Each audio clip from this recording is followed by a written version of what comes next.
Shalom, salam sejahtera bagi Bapak Ibu Saudara-saudara, anak-anak yang dikasihi oleh Tuhan Yesus Kristus. Berjumpa kembali bersama saya Pendeta Eka di dalam renungan firman Tuhan pada hari ini, hari Sabtu 18 Februari 2023. Sukacita dan damai sejahtera dari Tuhan Yesus kiranya menyertai hidup kita sekalian. Puji nama Tuhan. Sampai pada pembacaan firman Tuhan hari ini, yakni kitab Yeskel pasal yang ke-28. Kiranya firman Tuhan memberkati kita sekalian. Baik, sebelum kita akan merenungkan bagian firman hari ini, kita akan berdoa. Tuhan Allah Bapa di surga, di dalam Yesus Kristus, kami datang pada Tuhan mengucapkan syukur terima kasih buat berkat dan kasih setia Tuhan yang sungguh nyata kami alami. Biarlah kami mau membalas setiap kasih setia Tuhan, hidup dalam kesetiaan untuk melakukan apa yang Tuhan kehendaki. Karena itu kami mau terus bertekun dalam kebenaran firman-Mu. Mampukan Tuhan kami untuk dapat memahaminya, dan Tuhan menolong kami untuk kami dapat menggenapinya. Terima kasih Bapa, terpujilah nama-Mu. Demi nama Tuhan Yesus kami berdoa. Haleluya, amin. Bapak Ibu Saudara-saudara, anak-anak, saya akan membacakan Yeskel pasal 28 ayat 1 sampai yang 10. Demikian firman Tuhan. Maka datanglah firman Tuhan kepadaku, hai anak manusia, katakanlah kepada Raja Tirus, beginilah firman Tuhan Allah, karena engkau menjadi tinggi hati dan berkata, aku adalah Allah, aku duduk di tahta Allah di tengah-tengah lautan, padahal engkau adalah manusia, bukanlah Allah, walau hatimu menempatkan diri sama dengan Allah. Memang hikmatmu melebihi hikmat Daniel. Tiada rahasia yang terlindung bagimu. Dengan hikmatmu dan pengertianmu engkau memperoleh kekayaan. Emas dan perak kau kumpulkan dalam perbendaharaanmu. Karena engkau sangat pandai berdagang, engkau memperbanyak kekayaanmu. Dan karena itu engkau jadi sombong. Oleh sebab itu beginilah firman Tuhan Allah. Karena hatimu menempatkan diri sama dengan Allah, maka sungguh aku membawa orang asing melawan engkau, yaitu bangsa yang paling ganas, yang akan menghunus pedang mereka melawan hikmatmu yang terpuja dan semarakmu dinajiskan. Engkau diturunkannya ke lubang kubur, engkau mati seperti orang yang mati terbunuh di tengah lautan. Apakah engkau masih akan mengatakan di hadapan pembunuhmu, aku adalah Allah? Padahal terhadap kuasa penikammu, engkau adalah manusia, bukanlah Allah. Engkau akan mati seperti orang tak bersunat oleh tangan orang asing, sebab aku yang mengatakannya. Demikianlah firman Tuhan Allah. Bapak Ibu Saudara-saudara yang dikasihi oleh Tuhan Yesus Kristus, manusia yang cinta uang mengukur segala sesuatu berdasarkan keberhasilan ekonominya atau kekayaan yang dimilikinya. Sayang sekali apabila keberhasilan yang dibanggakan akhirnya berubah menjadi malapetaka baginya. Ini juga yang dialami oleh Raja Tirus di dalam firman Tuhan bacaan kita hari ini.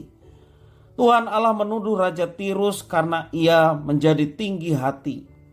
Tuhan Allah menyindir Raja Tirus yang menganggap hikmatnya melebihi Daniel dan mengetahui semua rahasia. Dengan hikmatnya ia pandai berdagang dan memperoleh banyak kekayaan yang akhirnya membuat dia menjadi manusia yang sombong, menganggap diri Allah. Karena kesombongan Raja Tirus yang menempatkan dirinya sama dengan Allah dan memerintah seperti Allah, maka Tuhan Allah akan membangkitkan bangsa yang paling ganas untuk menghunus pedang mereka dan melawan hikmat yang dipujanya. Itulah yang dikatakan dalam ayat yang ke-7.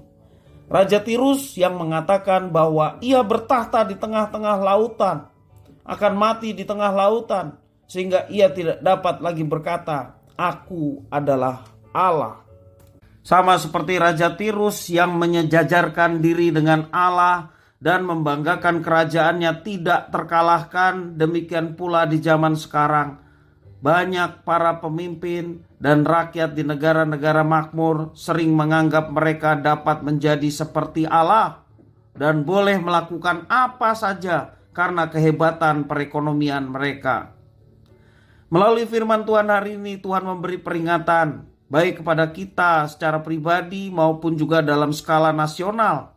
Tidak menjadi sombong berdasarkan tolak ukur perekonomian. Sejarah membuktikan bahwa negara-negara adidaya, negara maju secara ekonomi dengan mudah dihancurkan oleh Tuhan. Di masa sekarang ini kita melihat ya ada banyak negara yang makmur. Seperti di Amerika, Eropa, bahkan di Jepang. Mereka adalah negara-negara yang makmur. Secara tidak terduga ketika mereka mengalami krisis ekonomi, kondisi mereka terpuruk. Bahkan saat ini masih dalam pemulihan. Bapak ibu saudara-saudara yang dikasihi oleh Tuhan, dalam skala pribadi bagaimana dengan kita? Ketika kita sudah berhasil dalam karir, demikian mendapatkan harta yang cukup banyak dan berlimpah, ya, kekayaan yang membanggakan, mari kita jangan sombong. Kita tidak boleh sombong dan berpikir bahwa kita mencapai semuanya berdasarkan hikmat kita sendiri. Apalagi menganggap diri kita tak terkalahkan. Walaupun itu tidak terucapkan, tapi di dalam diri kita merasa bahwa diri kita tak terkalahkan. Diri kita mampu mendapatkan segala sesuatu oleh karena apa yang sudah kita raih. Bapak ibu saudara, sekali lagi pembelajaran beberapa hari ini mengajarkan kepada kita untuk tidak sombong terhadap segala sesuatu yang kita dapatkan. Sebagai orang percaya, mari kita menyadari bahwa semua yang ada pada kita, semua itu karena berkat anugerahnya. Semua itu karena pemberian Tuhan. Bahkan orang percaya harus memahami bahwa semua yang ada pada kita bukanlah milik kita. Tetapi semua yang ada pada kita adalah milik Tuhan, yang dipercayakan Tuhan untuk dikelola dengan penuh tanggung jawab. Hidup itu sendiri milik Tuhan. Kita bernafas semua karena anugerah Tuhan. Maka kita mau menggunakan kesempatan kita masih hidup, kesempatan ketika kita masih bernafas untuk berkarya bagi kemuliaan Tuhan. Dan segala sesuatu termasuk fasilitas dalam hidup kita, kekayaan yang kita miliki, dan apapun itu yang ada pada kita, semuanya milik Tuhan yang dipercayakan kepada kita untuk kita kelola dengan penuh tanggung jawab. Sama seperti perumpamaan talenta. Ada yang didapatkan 1, ada yang mendapatkan 2 dan 5, ya. Ini semua kepercayaan, tanggung jawab yang diberikan Tuhan. Ketika talenta itu dikelola dengan baik, maka Tuhan senang dan Tuhan memberkatinya lebih daripada apa yang sudah didapatkannya. Bapak ibu saudara-saudara yang dikasihi oleh Tuhan, kalau kita dipercaya Tuhan dengan berbagai macam hal, apakah hikmat, kepandaian, apakah kekayaan, fasilitas dalam kehidupan, Bapak ibu saudara, kita berpikir bahwa semua itu sesungguhnya milik Tuhan yang dipercayakan untuk kita kelola dengan penuh tanggung jawab. Jadi orang Kristen harus berpikir seperti itu. Kalau kita merasa bahwa itu semua milik saya oleh karena saya yang berjuang, saya yang bekerja, saya yang pintar. Kalau kita diberikan seperti itu dan kita menganggap semua itu karena saya, dan ketika Tuhan tidak percayakan lagi hidup ini kepada kita, habislah kita, tidak bisa menjadi orang yang berguna. Tetapi sadarilah bahwa setiap orang percaya bahwa hidup ini anugerah, hidup itu sendiri pemberian Tuhan. Dan yang lain-lainnya, fasilitas hidup kita, yang menunjang hidup kita, semuanya juga milik Tuhan. Karena itu kita persembahkan untuk melayani Tuhan. Persembahkan untuk melakukan tindakan yang baik. Lakukan yang terbaik untuk Tuhan. Maka Tuhan lihat. Karena ada firman yang mengatakan barang siapa setia perkara kecil, kepadanya akan dipercayakan perkara yang lebih besar. Barang siapa tidak setia dengan perkara yang kecil, jangan berharap dia mendapatkan perkara yang lebih besar. Banyak kita seringkali eman-eman karena ini milik kita. Tapi Bapak Ibu Saudara-saudara yang kasih Tuhan, percayalah bahwa semua yang ada pada kita sesungguhnya milik Tuhan yang dipercayakan untuk kita kelola dengan penuh tanggung jawab. Mari kita menjadi pribadi-pribadi yang bertanggung jawab, menggunakan talenta yang dipercayakan, menggunakan karunia yang dipercayakan, apapun yang dipercayakan dengan sebaik-baiknya, dengan penuh tanggung jawab untuk kemuliaan nama Tuhan. Kiranya firman Tuhan memberkati. Mari kita berdoa. Terima kasih Tuhan atas firman-Mu.